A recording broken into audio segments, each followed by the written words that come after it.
Hello and welcome to another video of mine. It's Kemal AA and this is a Chelsea news / talking point video. I'll be discussing more in depth of what happened yesterday, Kai Havertz's tactical position. A world class performance in that false nine position. Do we need Erling Haaland, or if Erling Haaland does sign, can we have Erling Haaland, Kai Havertz and Callum Hudson-Odoi coexisting together, all three as a trio next season? Some exciting times coming ahead.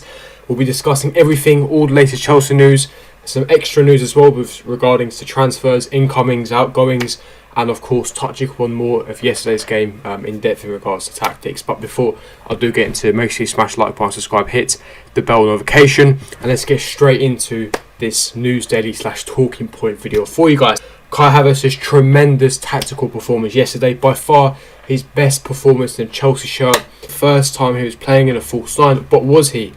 Yes, that's the way that we all perceived it to be. However, if you look at more in depth into his tactical position after doing some more research earlier today, looking at his actual tactical positioning, he wasn't actually operating as a false nine, but he was actually involved in a diamond, which I'll be delving into in a moment. Havertz wasn't actually a typical false nine yesterday.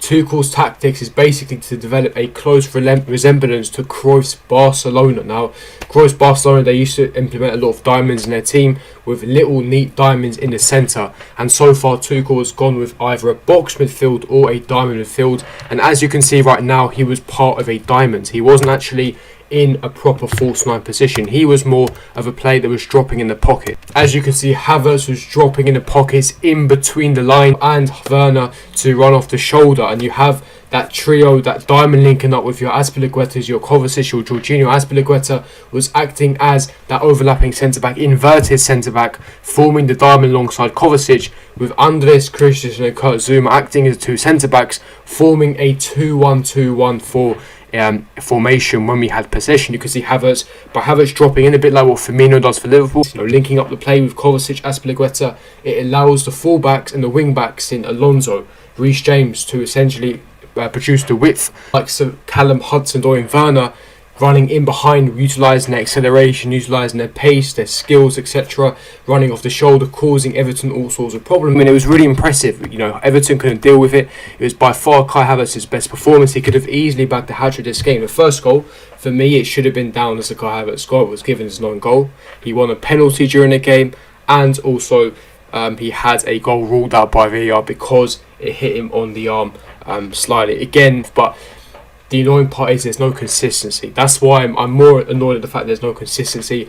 No one genuinely knows what the handball rule is. But in regards to his positioning, his tactical implementation, he was spot on. The way he was operating in the lines, his link-up play, the way that Hudson-Odoi and Werner was able to run off the shoulder, really impressive by Thomas Tuchel. And the main question is now, if Kai Havertz is going to be this long-term player at false nine, and he's actually properly solved our long-term striker issues and striker problems, what does that mean for the striker position? Will Chelsea still dip in the market to look for a world-class striker like an Erling Haaland? Do we need him? Because if you sign Erling Haaland, how can Kai Havertz play false nine? Or have we already got a solution for that? Could we still find a way for Kai Havertz to still play false nine, but also have Haaland playing in the same team? And my answer to that is yes, you can. As you can see, as we just saw a minute ago, because of the diamond that we're forming in the middle, similarly to Cruyff's Barcelona, you can still have Kai Havertz in a false nine position dropping the lines, but you could have Haaland as part of the Werner or the Callum Hudson-Odoi in that picture. You could have Haaland playing in Hudson-Odoi's position by running off the shoulder, and he would in fact in the demographic be operating as a striker, with Kai Havertz being a second striker, but obviously he starts as a false nine, and Haaland makes those driving, accelerating runs inside the box where he's absolutely a poacher. He's a clinical poacher, absolute lethal machine, using his pace, his acceleration, etc. Or have Callum Hudson-Odoi, Pulisic. So there's so many options. We have an attacking abundance. We have world-class talent all over that attacking forwards, and it's exciting. It really is exciting. So that is one solution to get Kai Havertz in his best position, which in my personal opinion is a false nine, because he's able to link up the play, he's able to drive into the box, making those late runs to essentially score, to assist, to dribble with the ball, to move forward and charge like the horse and the glide like an antelope that he does. And you can still have your Haalands and your Werners, your Hudson-Odois driving, running off the shoulder. So I think tactically having that diamond with your Kovacic or Jorginho's is tactically perfect. So many technical players in there.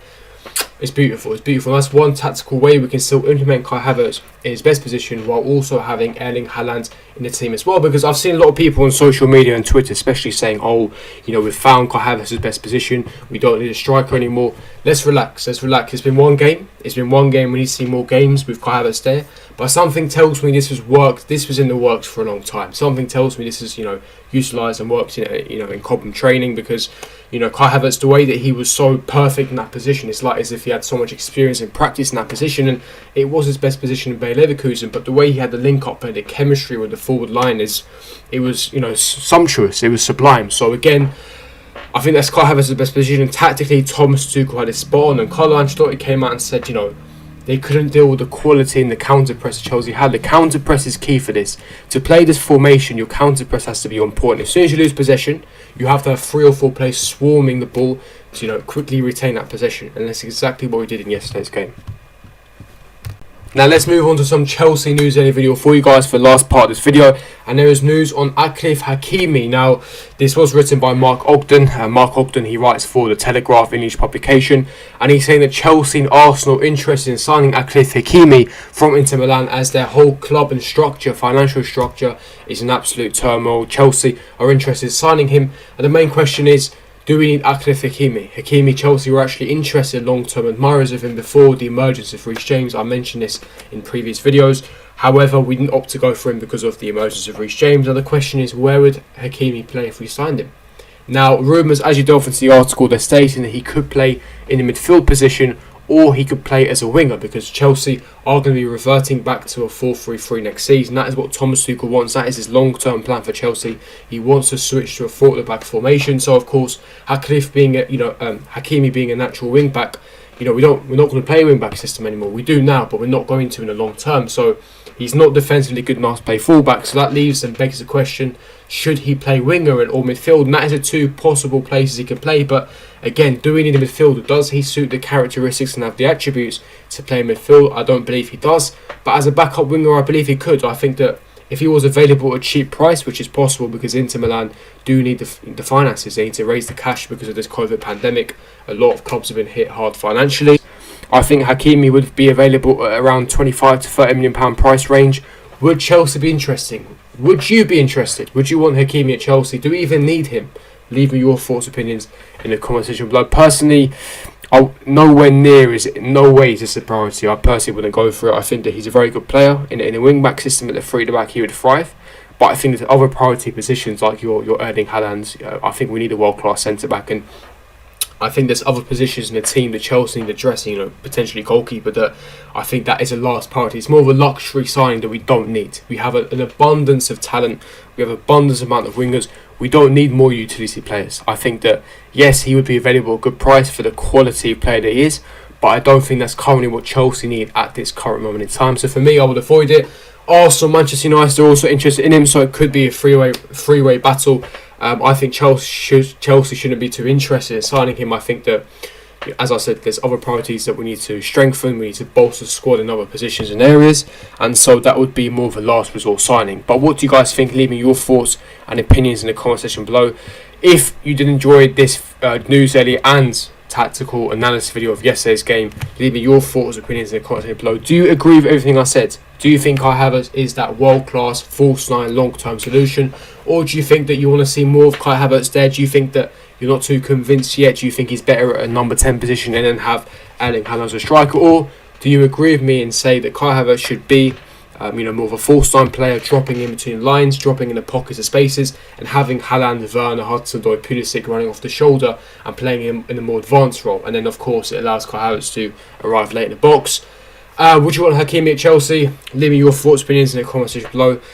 Hit the subscribe button, hit the bell notification, smash the like button if you did enjoy this, and I'll see all of you guys for my next video. Peace.